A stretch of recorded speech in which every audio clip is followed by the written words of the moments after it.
Thank you, guys. Born and raised in Texas, so I am very familiar with the Alamo. Matter of fact, if you live in a certain radius of San Antonio, you've probably been on a field trip or two to the Alamo, right?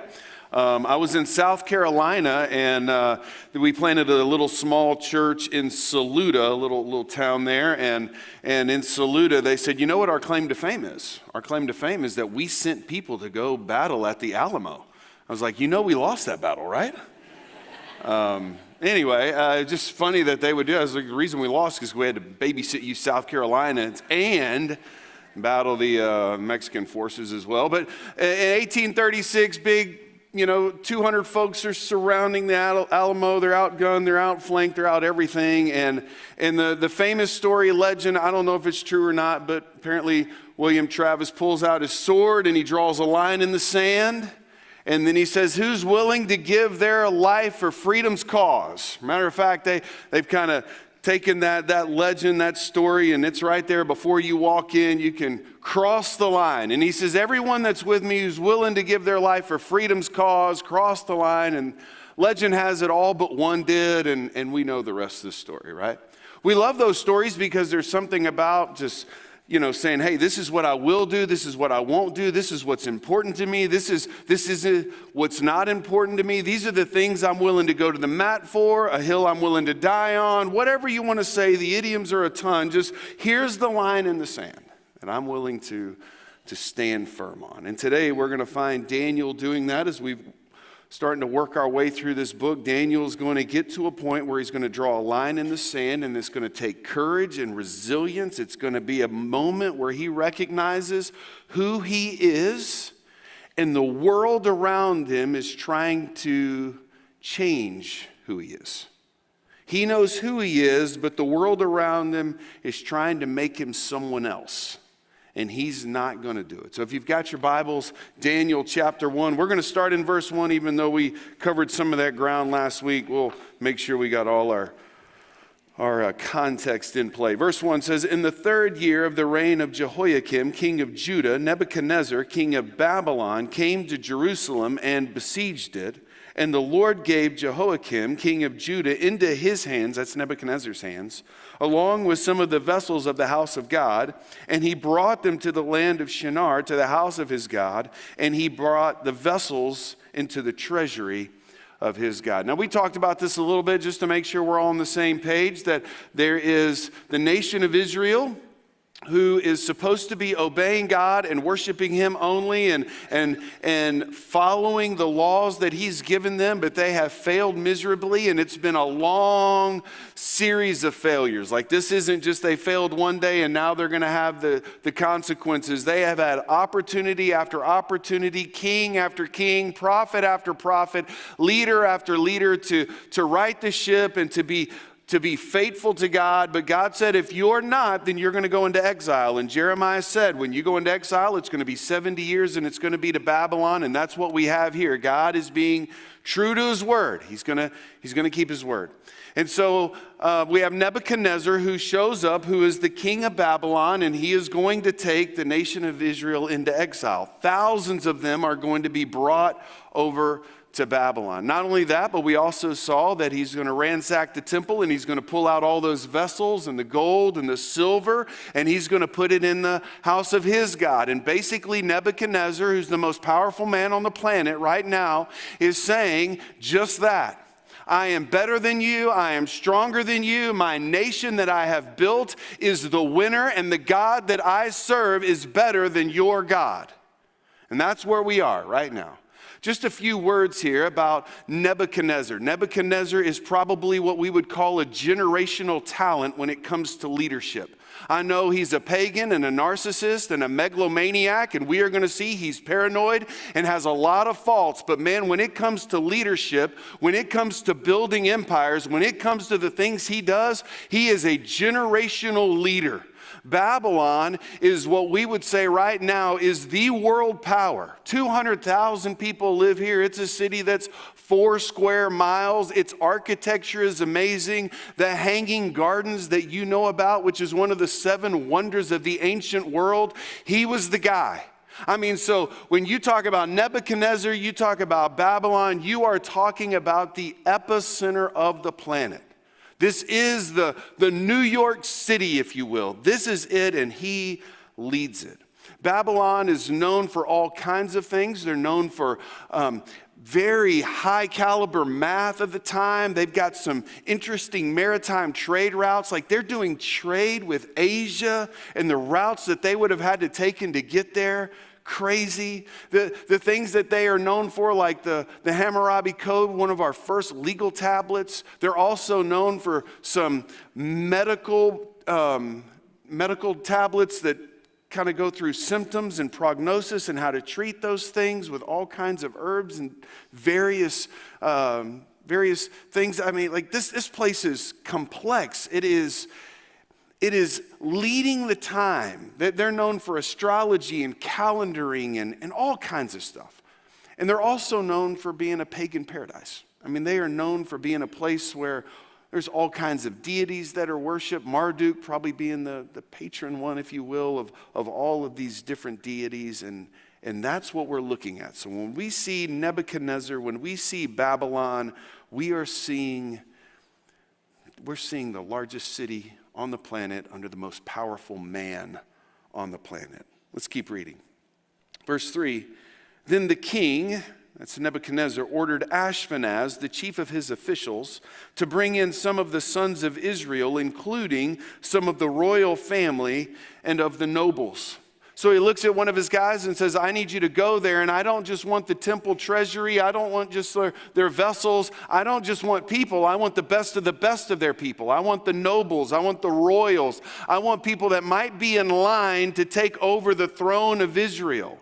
And so this would have been a probably pretty complicated line, just like I'm sure some of you, and when Queen Elizabeth died, and you looked at like who's going to be the next, and where are the fingers of all of these descendants, who's going to be on the throne, and I personally was invested because I watched The Crown on Netflix, and so I thought, man, I need to know who's next, right?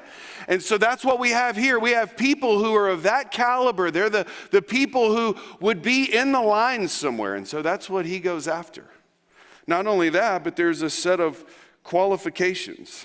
It says, verse 4, youths in whom was no defect were good looking, showing intelligence in every branch of wisdom, endowed with understanding and discerning knowledge, and who had the ability for serving in the king's court. I mean, that's a long list of qualifications. The first word I want to point out is the word youths. Yaled. That's a word that very specific age group here, and that would be the age from 11 to 14. 11 to 14. Mark that down, super important, because we are talking about nobles and royalty who are 11 to 14, 5th, 6th, 7th, and 8th graders. You know any of those? And not only that, but not just good looking and not just without defect, but emotional intelligence, the ability to learn, the ability to assess the situation. And if they're nobility and if they're royals, they've probably been trained with a little bit of that, right?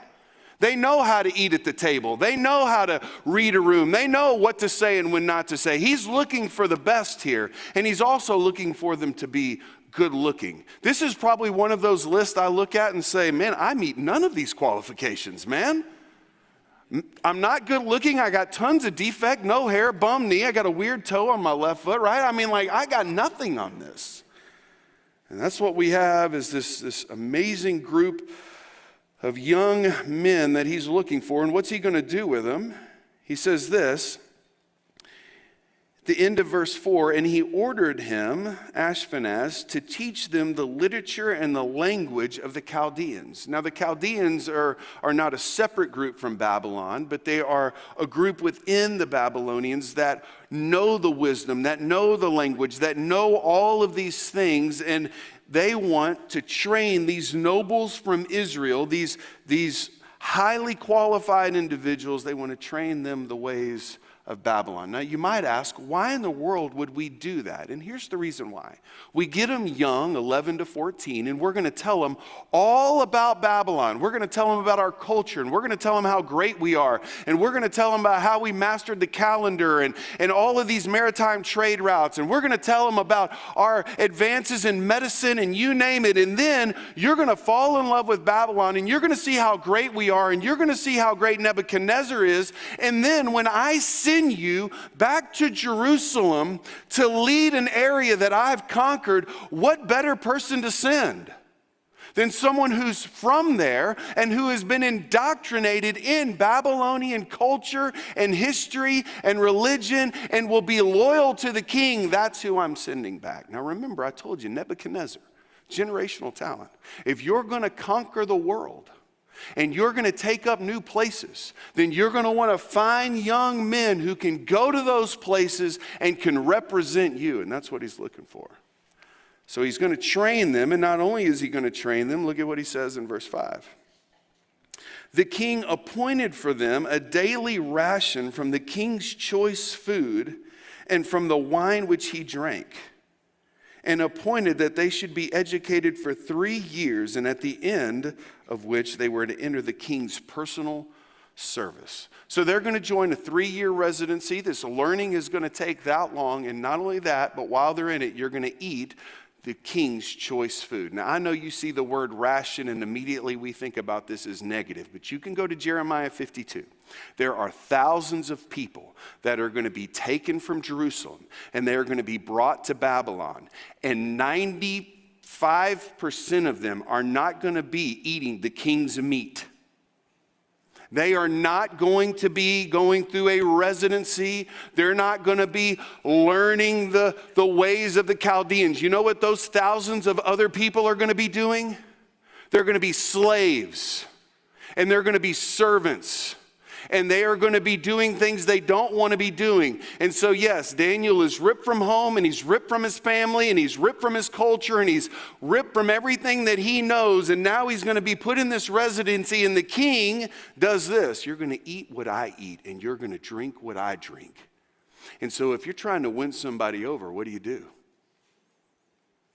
So in all of this, let's be clear, there's thousands of Israelites who are going to be dealing with the harshest form of this exile. And then you got some who are going to be in this residency learning and trained and eating really well. Right? Nebuchadnezzar, he's a smart guy. Smart guy. I'm going to make it good for you, and you're going to want to be with me. That's what you're going to want to do. So right now, we've got this complete new culture, all these new things I want you to learn. I'm going to treat you right. You're going to get to eat the best. Look at verse 6. Now among them from the sons of Judah were Daniel, Hananiah, Mishael, and Azariah. Now we talked about these names last week. That's where we saw it. We know that they are part of the ones who are going to be in this residency, Daniel being the foremost. Look at verse 7. Then the commander of the officials assigned new names to them, and to Daniel he assigned the name Belteshazzar, to Hananiah Shadrach, to Mishael Meshach, and to Azariah Abednego. So all of you VeggieTale fans, this is Rack, Shack, and Benny, right? This is them. We get them here, and we've changed some names. So as we look at it, up until this point, it's already, I'm in a new place. I'm going to have to learn a new language. I'm in this 3-year residency. I get the king's food. I'm getting all this literature, but now you're changing my name. You're changing my name. This is what Babylon's wanting to do. Babylon is wanting them to become someone else, wanting to change their identity. And it's not just learning something. I'm going to change your name. I'm going to change who you are. Let's look at it, because this becomes a spiritual component, right? At this point, we're no longer just dealing with head knowledge. There's a spiritual component to this. So what I've done is I've taken the names, and I want to show them to you because they mean something in Hebrew and then and Babylonian as well. So we have Daniel. I'm just going to circle the L here because that would be short for Elohim. And so we have God is my judge. You see one of these names got L at the end. That's typically El or Elohim. Hananiah, which would correspond with Yahweh, is gracious. So we know we have another name here that is talking about the God of Israel. You guys who are looking ahead, there's El again. And who is what God is? I actually like this one. Who is like our God, who is like Elohim. And then finally, here's Azariah. And again, that corresponds with the Yahweh has help. That was their names. That's how they introduced each other. They all knew that, right? And so now we have Nebuchadnezzar saying, hey, I appreciate your former life, but we're going to do things differently here. And I'm going to call you no longer Daniel. I'm going to call you Belteshazzar. And so the same thing, we can highlight this word Bel, and we know that that's a pagan deity that's also a title of Marduk. So he's now calling him Bel protects his life. Shadrach, which we could come over here to Aku, which is the command of Aku. And then we have Meshach, which is who is what Aku is, very similar over here to Mishael. And then Abednego. This one's a little trickier, but a lot of biblical scholars think it is servant of Nebo, which is their Babylonian god of wisdom and writing. And so we have changed the identity now. We are changing your name. So you are going to learn a new language. You are going to learn our ways. You're going to learn about our gods. You are going to learn about our customs. You're going to eat the greatest meat. And by the way, I am changing your name to no longer reflect your loser deity, because I got all of his stuff in my temple. You are now going to reflect my deity. That's what you're going to do. You're going to reflect mine. Let's just take this one or two steps further, right? You're talking about 11 to 14-year-olds. This is dramatic, isn't it? Some scholars think that not only did all of this happen to these boys, but they were also castrated as well. Look in verse 3, if you want to make a few highlights there. The word in verse 3 for officials is the root word for castrate. It's also used down here in verse 7. It's the root word. I can't even imagine. Don't know if this is the case or not. It seems a little out of place because you wanted them to have no defect, but then we're also going to castrate it. It seems strange, but if this is happening, I can't imagine what these 13, 14-year-old boys are dealing with right now. Right? Can't imagine it. We want you to become someone else. And you all ought to be saying, Daniel, when are you going to draw a line in the sand, man? Draw a line in the sand. It's one thing after another. Is anybody going to stand up? Is anybody going to say something? Or are we just going to let them absolutely change who you are? And that's when we get to verse 8. Let's look at it. But Daniel made up his mind that he would not defile himself with the king's choice food or with the wine which he drank. So he sought permission from the commander of the officials that he might not defile himself.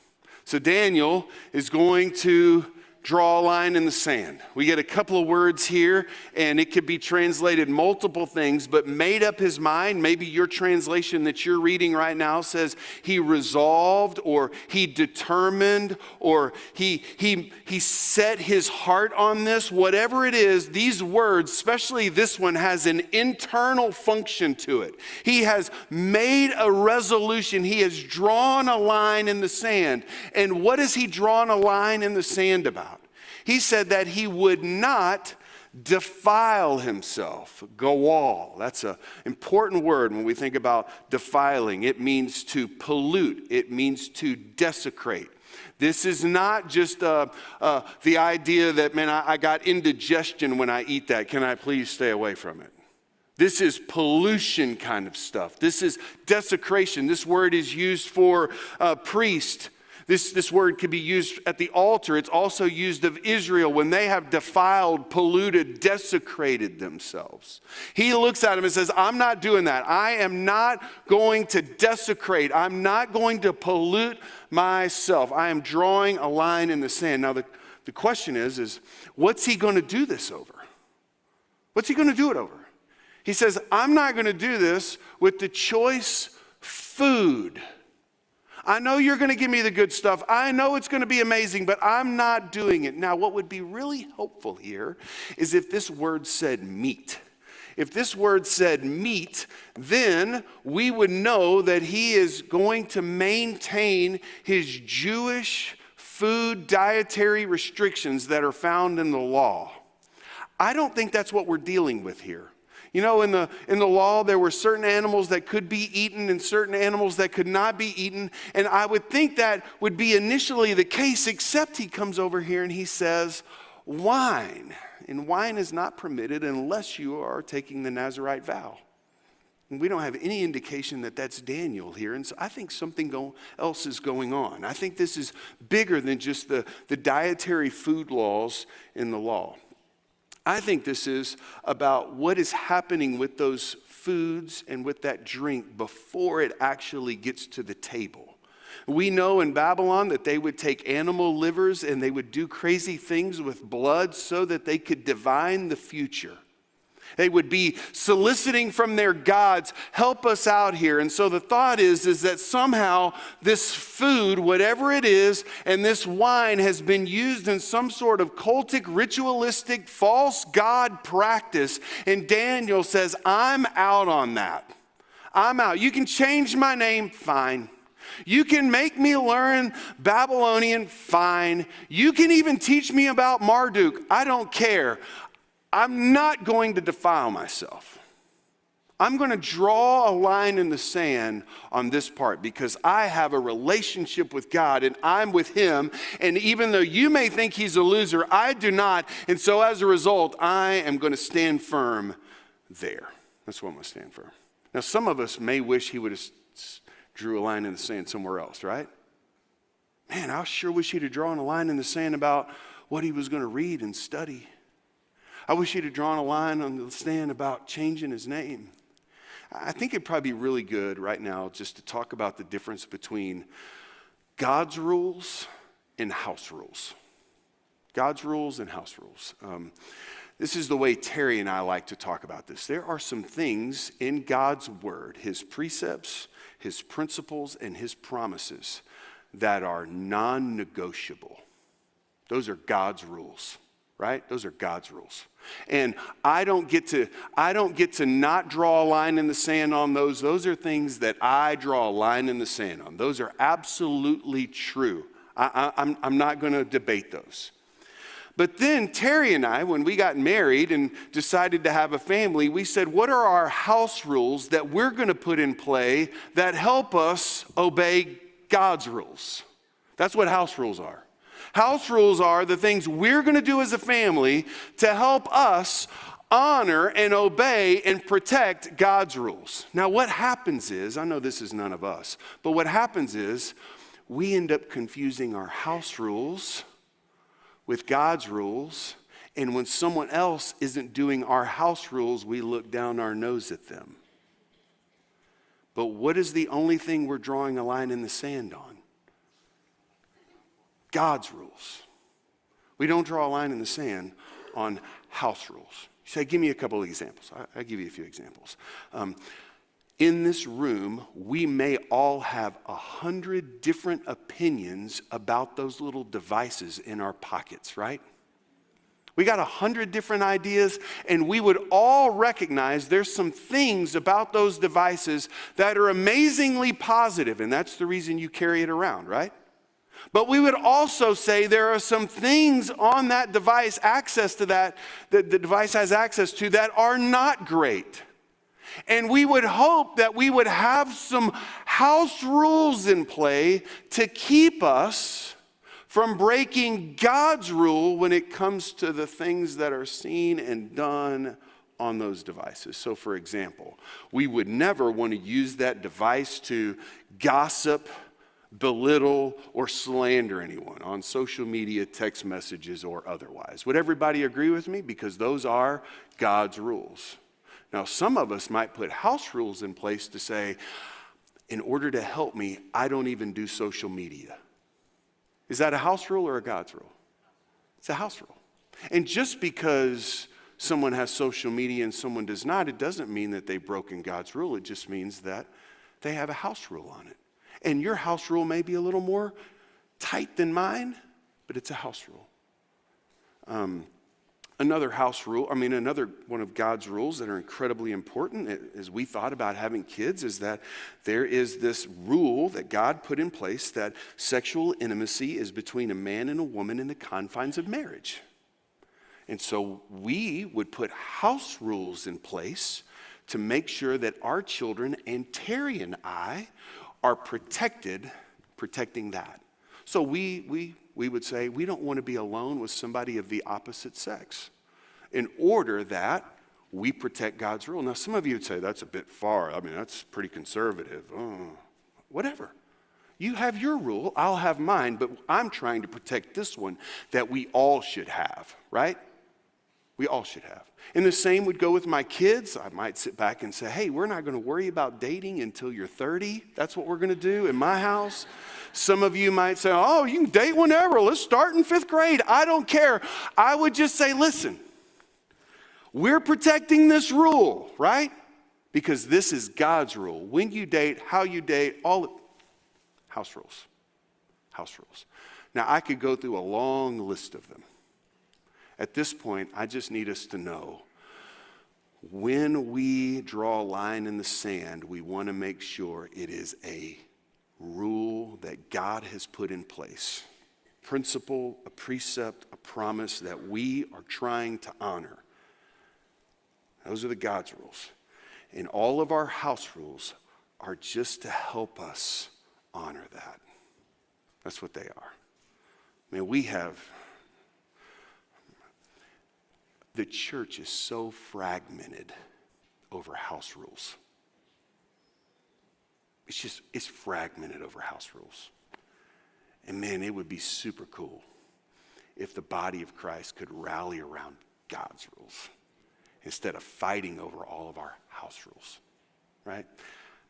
I got plenty more I could say about that, but I'd like for you to be my friends, and so let's keep going. Let's keep going. So Daniel made up his mind not to defile himself. He makes a line, draws a line in the sand. As he draws a line in the sand, I want you to see how he does it. So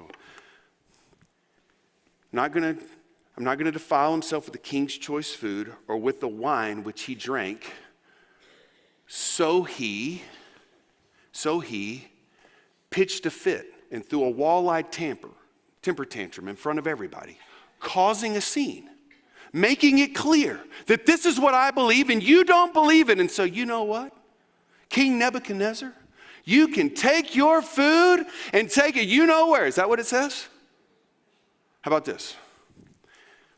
He said he's not going to defile himself with the wine in which he drank, and so he got on social media and got really passive aggressive. And made some comments about Nebuchadnezzar and then posted some clips and even links to the food that they would want me to eat, right? I mean, there's a way to draw a line in the sand, and you could sure do it that way. Is that very winsome? Or you could do it this way. He sought permission. He sought permission. So I'm going to draw a line in the sand. And I'm going to ask. I'm going to ask. And look at it. He's clear on what he does. I'm going to ask from the commander of the officials. Who's that? That's Ashpenaz. He's going to the guy. He said, Ashpenaz, this is what I need. I'm going to ask you that I not defile like he's not saying, hey, I kind of got an issue with the food. He says what? It's going to desecrate. It's going to pollute. I mean, he's not softening his stance. He just looks at him and says, hey, listen, is there any way you could do this? I'm just asking here. Just asking. Now, for those of you who think that doesn't seem like that big of a deal, is it really that strong? Look at verse 9. Look at what verse 9 says. Now, God granted Daniel favor and compassion in the sight of the commander of the officials. Why is that verse 9? You want to know why that's verse 9? Because you know what you do with people who don't eat the king's meat? You kill them. And you know what the commander of the officials does? You know what Ashpenaz does? Ashpenaz doesn't say, Daniel, I'm going straight to Nebuchadnezzar to say, hey, we got one down here. He's a wild one. He won't eat the Wagyu on Tuesday night.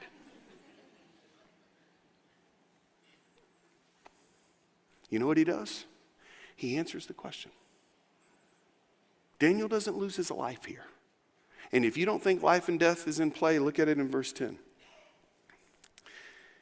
And the commander of the officials said to Daniel, I am afraid of my lord the king, Nebuchadnezzar, who has appointed your food and your drink.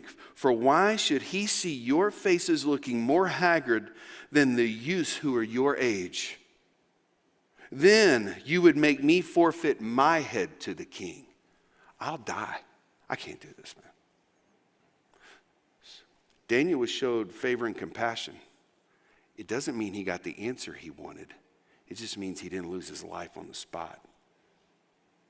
And Ashpenaz is like, can't do it, man. I can't risk it. So how does Daniel proceed? Does he throw a fit? No, look at what he does. Verse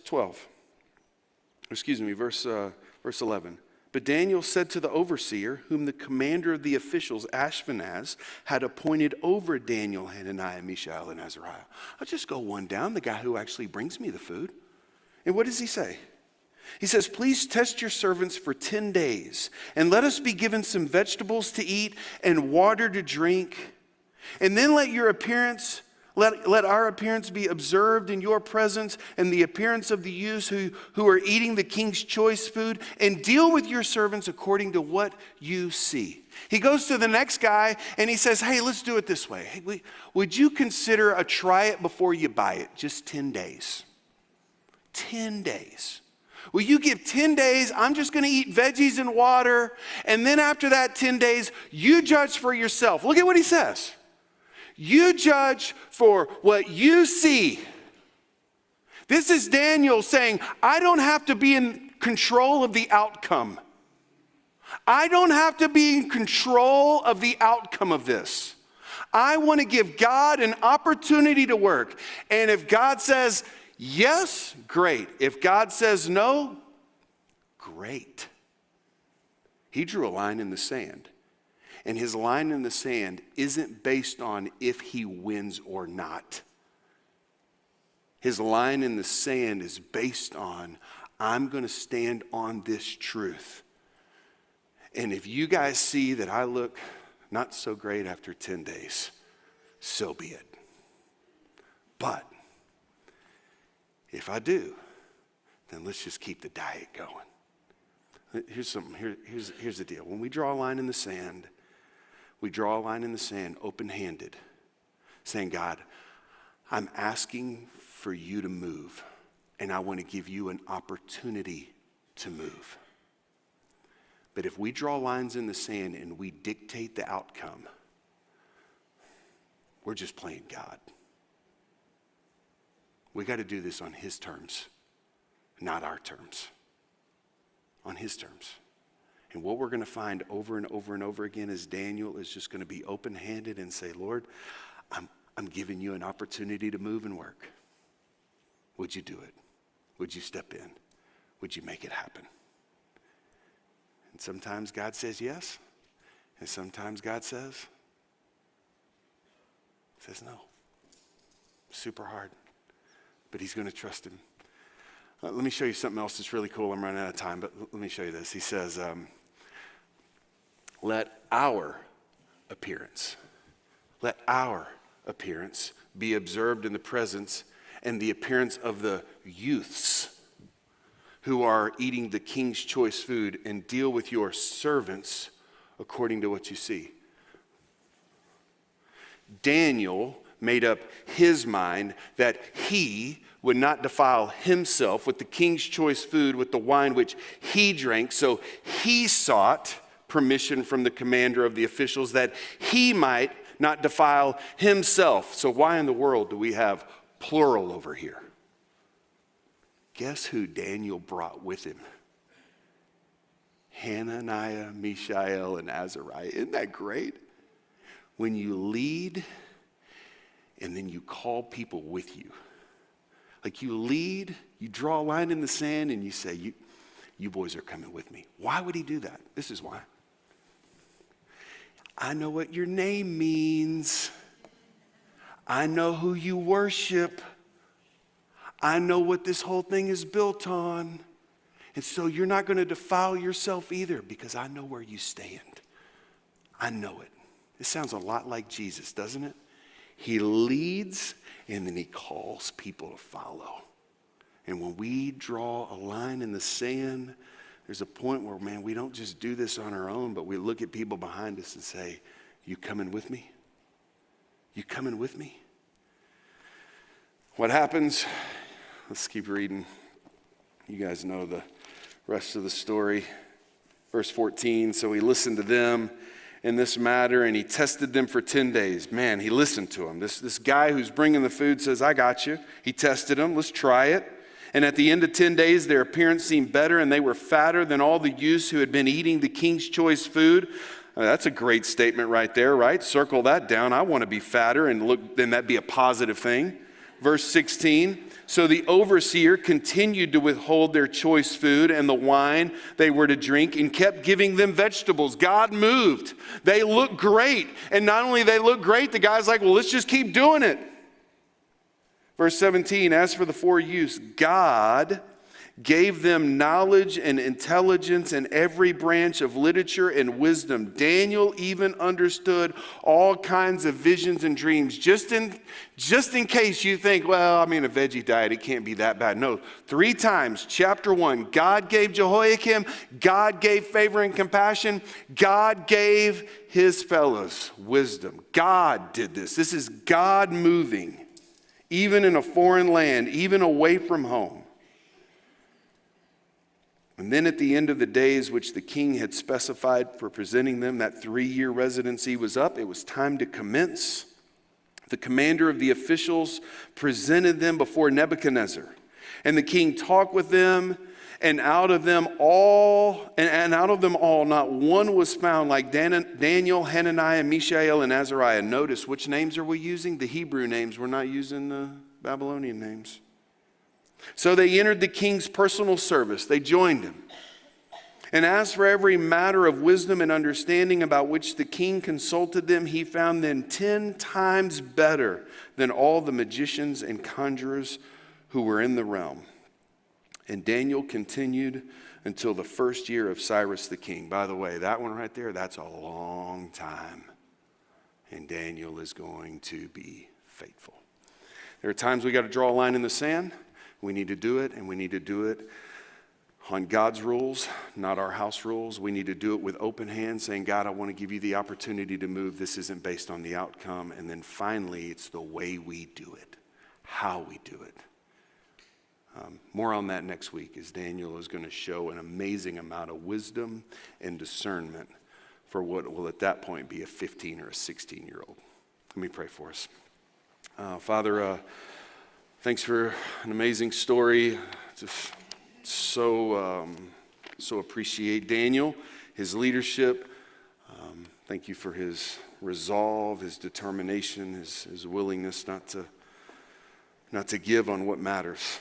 Lord, I pray that we as people, as a church, corporately, and as individuals, that we would be people that would know what's the stand. What are we drawing a line on? And how can we rally around that? How can we unify around that and not all the house rules? Not all the things that we put in place to help us keep your rules. Lord, most importantly, as I read this, I just see a man who's willing to do this on your terms. Help me to live my life on your terms. I constantly want to be in control. I constantly want to dictate the outcome. And so Lord, help me to trust you, open-handed. What do you want to do? We love you, Lord. Thanks for your word. It's in your Son's name. Amen.